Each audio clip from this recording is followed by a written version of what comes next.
Some topics aren't sexy, but boy, are they important. That's what we're talking about today.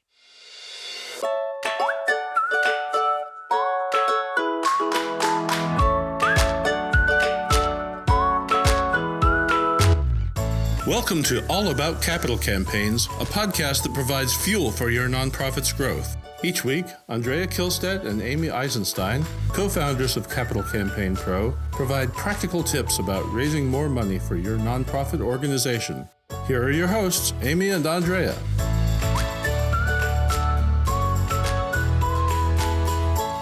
Hi, I'm Amy Eisenstein. I'm here with my colleague and co-founder, Andrea Kihlstedt. And today we are talking about the unsexy topic of campaign goals versus project costs and what you do when they don't match up. Andrea, what happens if you have a big project cost like $10 million, but you can probably raise closer to $6 million? What's an organization to do?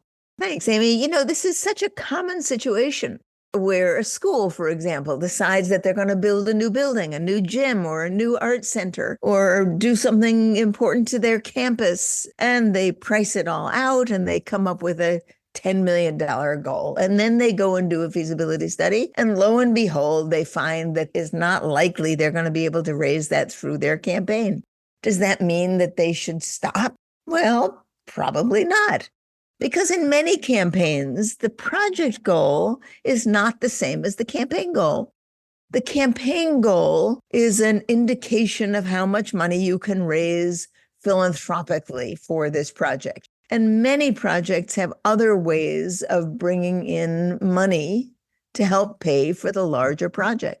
So while sometimes it makes sense to shrink the project and shrink the overall costs, in many cases, it doesn't. It makes more sense to do some financial modeling and come up with income or revenue streams that you can use to pay for the project alongside the campaign goal. Yeah, and there are lots of them. And I think that this is an interesting topic that we hear again and again. It's a question we get asked over and over. In fact, yesterday we got asked on our monthly campaign conversations. And listeners, if you're not signed up for our live campaign conversations, every month we answer listener questions live. You can find it at capitalcampaignpro.com under resources, free monthly campaign conversations. And we'd love to answer your questions. So this topic came up yesterday, but it comes up frequently also with clients on our group coaching calls and other places. So let's talk about some alternative funding sources, potential funding sources that are not philanthropy. So they're not part of your campaign goal, but you need them to pay for the project. So there are lots of them. So what's one? Well, let's start with perhaps the most obvious one, and that is cash reserves or board-restricted funds, board-restricted quasi-endowment funds. Some organizations are in the fortunate position of actually having some money in the bank. Money for a rainy day, perhaps money for a project like this. And this is a time for you to be talking to your board about how much money your institution can afford to take out to cover some of the costs of this project expansion. That's a perfectly reasonable thing to talk about and a good place to look for additional funds. Yeah, I'm glad you started with that one. I almost chuckled when you said it was the most obvious. To me, the most obvious is thinking about financing, right? Because a lot of organizations don't have that kind of reserve fund, or their reserve fund isn't enough, or the board won't let them tap the reserve fund. There's so many scenarios where a reserved fund isn't an option for whatever reason. And so it is a good option to visit your local financial institutions and find out how much of a mortgage you qualify for. What kind of long-term loan options do you have? Now, you may or may not decide to exercise this option. People at your organization may be really against debt, but I think it's a good option for many organizations that everybody should consider. Find out how much you can take out, what the interest rates would be, what the monthly payments would be, to factor it in, as Andrea said, to your financial modeling. if your fundraising either comes up short or you just are not going to get to the project cost through philanthropy, it's important to know what your options are. And there's nothing wrong with that. You may feel like it's second best. Well, and I suppose in some way it is fantastic if you can raise enough money to cover every cent of the project cost. But, in reality, that often doesn't happen. Even with big institutions, that often doesn't happen. Generally, their projects are a mix of funding sources, and you need to be looking at that as well. In fact, it may be wise for you to be borrowing money if the interest rates are low and you can be making more money on the money, right, that you raise, that makes perfectly good sense to think about that. So if you have someone on your board or someone involved in your organization who's good at financial modeling, who can come up with 2 or 3 different financial scenarios and help you think through what the best way to pay for this is, that's ideal.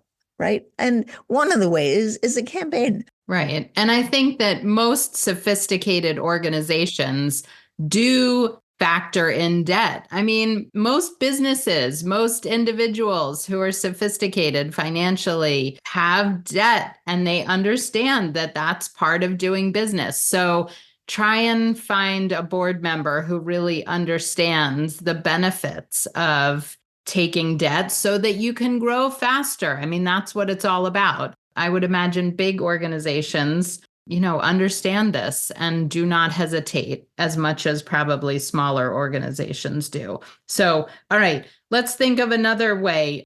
Government funding is another source of funding for your campaign that may help with the project cost, but you may not count towards your campaign goal. It's not necessarily philanthropy to go to your town, your state, your county. Government funding is a part of the mix. What kind of appropriation can you get? What kind of government grants can you be applying for that would go towards your project cost, but not necessarily count towards your campaign goal? Amy, it's worth pausing for a minute to look at that, because whether or not you count government grants towards your campaign goal is a matter of policy. And every campaign needs to have a set of policies that spell that out in the beginning. Some organizations decide that they're going to count everything towards their campaign goal. And some decide that they're not going to count, for example, government funding or other sources.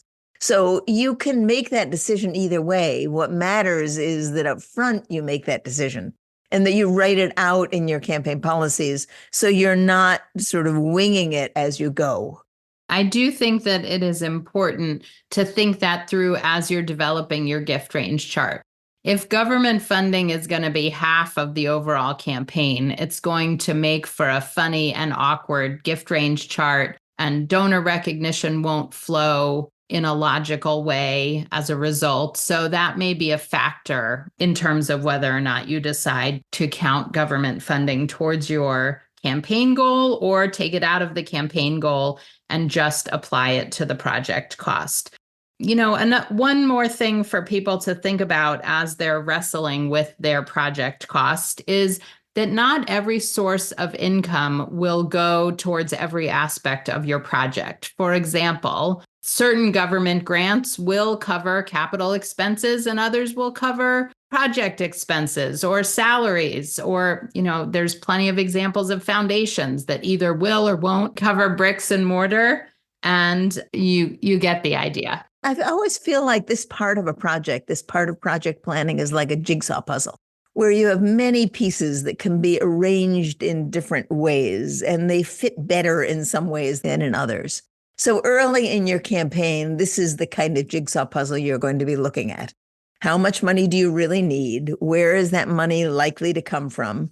How much of that is going to be in your campaign goal? And how much of it is going to be money in, but not counted towards your campaign goal?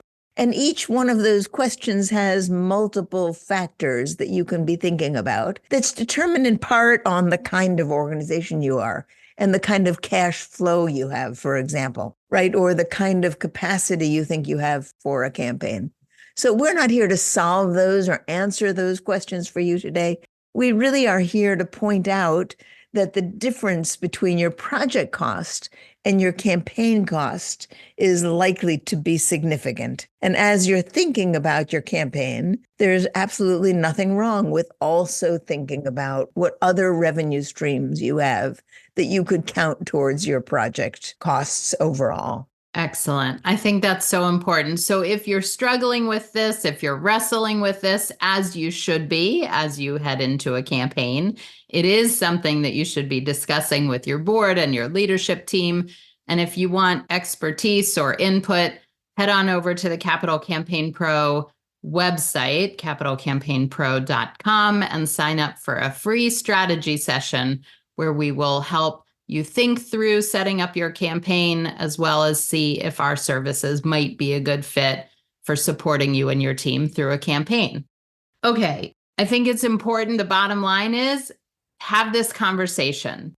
Don't be flustered or upset if your project cost is more than you think you can raise. That is a frequent case that the project is more expensive than you can raise, but there are lots of alternative funding sources. That's the good news. And if others can do it, you can too. So thanks so much for joining us, and we'll see you next time.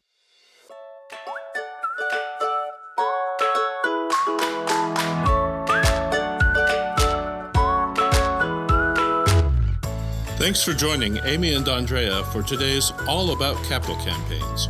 To learn more about them and their work together, visit capitalcampaignpro.com. And please subscribe, rate, and review us on your favorite podcasting platform. Thank you.